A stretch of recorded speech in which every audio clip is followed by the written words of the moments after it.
Hello YouTube, and today we are gonna flick comic books in front of the mic.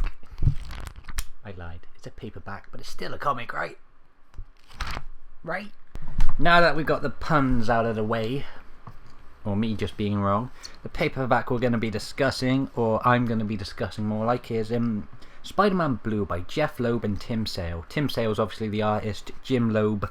So yeah, that makes Jeff Loeb the obvious writer.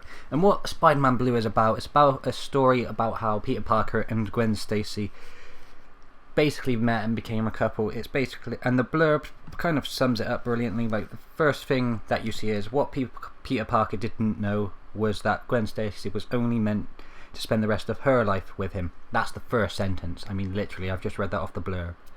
So yeah, what's the first thing that strikes you about this? It's the first thing that struck me about it when I read it, and I read this when I first getting into comics, which was an amazing thing for me, was that the art style was quite retro and like from the 1960s, when you know this story was obviously based, and again, flicking papers. But yeah, you can obviously see it through the bright colours, and it's just like the simple ones, like you don't get people being different shades where light's hitting them and everything. So you can obviously tell it in that way, it's kind of more of a simple base, and I kind of love the retro look in it.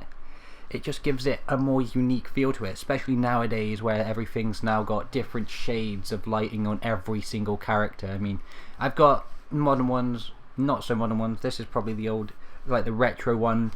It's like one of the reasons why I like the art style so much. But when it comes to the art, there is a little couple things I do not like about it. One of them is Harry Osborn.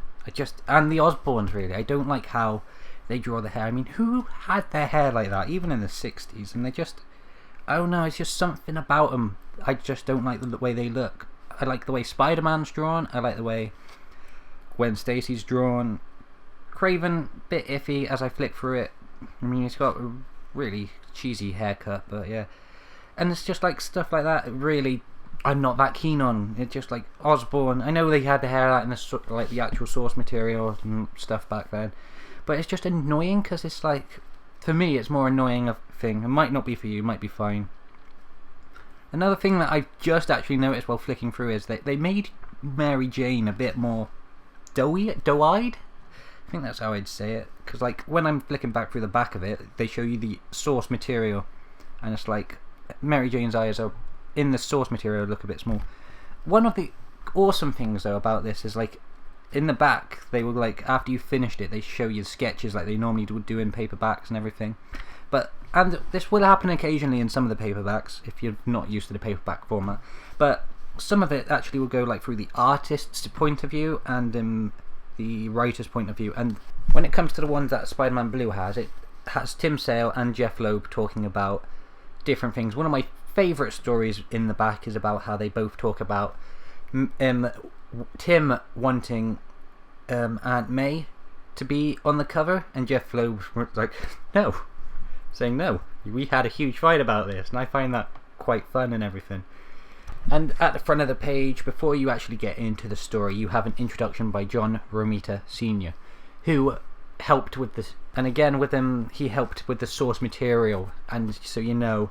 And he sounds like he really loved it. And he says at the end that you guys are going to love this story. And you're like, oh my god, it's that good, is it? Right then, so when it comes to the writing, I mean, mainly for me, what I love in a comic is the characters. If the characters is written well, it's a good story to me. And the characters seem to be on point. I mean, Spider-Man, Peter Parker / Spider-Man, they give exactly what you expect. Because, you know, Peter Parker, he's never had two women after, he's never even had a single one, so he's a bit confused within it. So yeah, you kind of understand where he comes from, he's doing it right. And then like when he's Spider-Man, you know, you get the quips, you get the whips and everything. I just said whips because it rhymed, okay, I'm very sorry. Now that the rhyming is over, I think now we should talk about Harry Osborn. He's the kind of guy that you like and you don't like. You don't like the fact that he's rich and he uses this a lot. It's like, oh, I bought the apartment, it's nothing. It's like, dude, a lot of people would find that a lot. Oh, do you want to just come and live with me? And it's like, do I have to pay for it? No. It's like, cool, he has a good friend for him. And he's like, he's a good friend to Peter. And a little bit of a spoiler warning here. I just don't like how they just all of a sudden become like friends. And he's like, something happens and he's like, dude, do you want to move in with me? You know, it's like, no, that never happens. It's like that, okay? It's like that, guys. I can't really explain it with anything else. But yeah, everything else seems to be written. The villains are brilliant. Like, I don't want to tell you the villains because I don't want to spoil stuff. I'm one of these guys that is very anti-spoilery, so yeah. No spoilers in this. Except for the blurb, which I read earlier on. But yeah, everything else, written-wise, is pretty much brilliant. You get Aunt May written really well. So Spider-Man Blue is a must-read for any Spider-Man fan, because it's basically a war between Mary Jane and Gwen Stacy to get Peter Parker. That is the short story of how it is, without spoiling it. Well, you obviously know who's going to win, but it's about the story, and it's not about the end result, it's about the journey, and the journey is really well written. I've got to say, for me personally, it's a 9 out of 10.